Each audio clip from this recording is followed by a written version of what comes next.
me start thinking about, I wonder what would have happened if the Allies hadn't won the war, and I wouldn't be here. So you treasure things a lot more when you look at from different angles. And I just know that I know for a fact because my dad told me just about everything, what he went through. And to give me the freedom to do what I'm doing now. Did he serve in the military? What did he? What he went through? He was in every major battle in Europe in the Second World War, basically. Africa, Italy, Casino. He didn't go to the Pacific, which I'm now watching with as much as I can in that wonderful series. But France, Germany, you name it. He was in Africa mainly, though, and. So, he's incredibly lucky to have survived. Yeah. What did he end up doing professionally? Teacher. Then what did your mom do? My mother was a secretary, but my mother during the war worked for the American military in London, which was it's so strange. And she actually knew, she was in the meeting underneath Selfridges in London where the big war room was, when all the powers that be met in London from the Allies, and she knew when D-Day was. She was taking notes before my father did. So wow, it's amazing, isn't it? The stories pretty amazing. So and then we were the first generation, the baby boomers, especially from Europe, that we didn't have war. Vietnam, unfortunately, and Korea and everything, but we were born. Into this, and I say it into this sort of time of innocence, where it was just like putting back together the countries of My Europe. dad always said to me, I worked hard and sacrificed so you could make choices. He said, I didn't have choices. Right. I had to do this for a living. I had to do that, or I had to do this.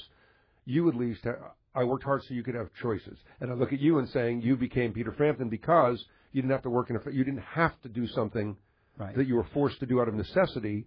And you had somewhat of a luxury to go on and become Peter Frampton. And I believe that is why music why the Beatles happened, why so much happened in music when it did. Elvis, Buddy Holly. It was the first generation which had a little bit of luxury to say, I want to experiment, I want to find out what makes me happy, what I want to do. And you're right. And in Europe, it was like my parents were like 1.5 generations removed from Victorian times.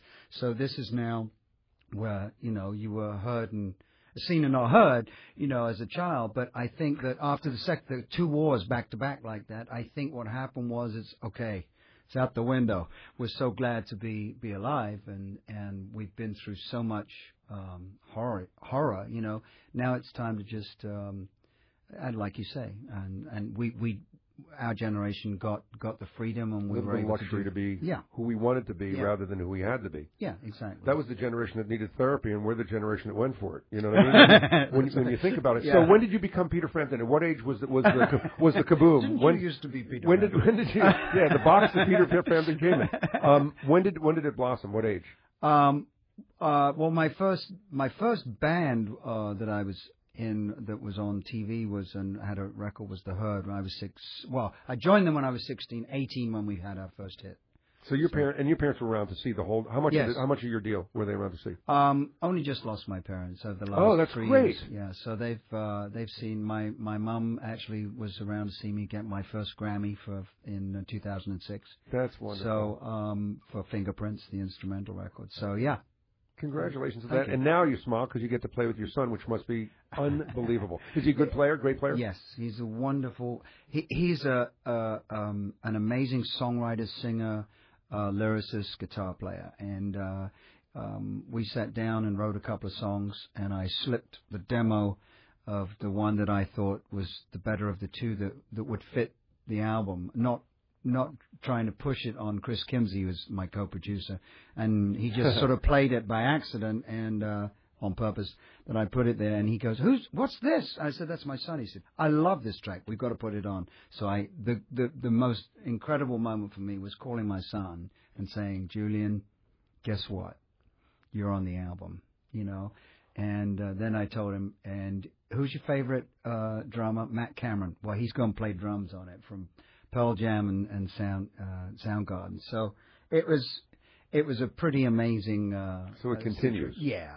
And he comes and he'll be he did before we recorded it. We played it live on the last tour last year, and so now he came out and did 4 shows, and now he's gonna, whenever he's got to stay at college, but whenever he's got time off, he's going to come and play with us. You're staying in school. Well, the album comes out.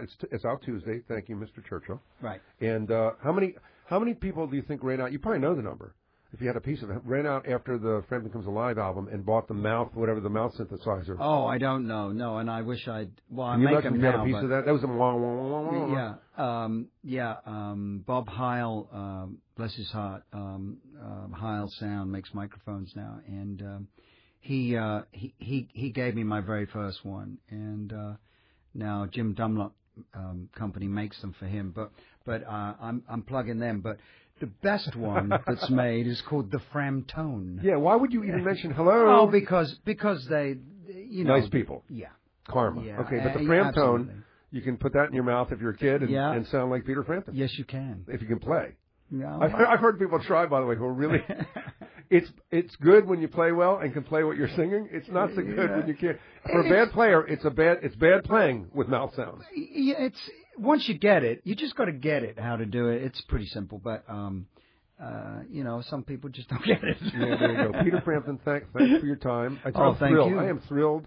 Again, I could sit with you for days because so many questions about that period of time, growing up through that, and through today, and all of the different ramifications. But there's not a person that I said Peter Frampton's coming in that didn't light up. Oh, they light up. I mean, because you've impacted them. It's not just like, oh, great, I want to see him, I want an autograph. It's a big part, big touchstones in people's lives, that are connected to your music. So it means a lot to me, and that people tell me that that song we got married to Baby I Love You Way 30 years ago, whatever. It's a very nice thing. I'm a very lucky guy. Very cool. And the second time and third time, people are saying it too. I got married again to that and again. And by the way, you're coming into the Greek, right? That's your fault. Aren't you coming to the Greek?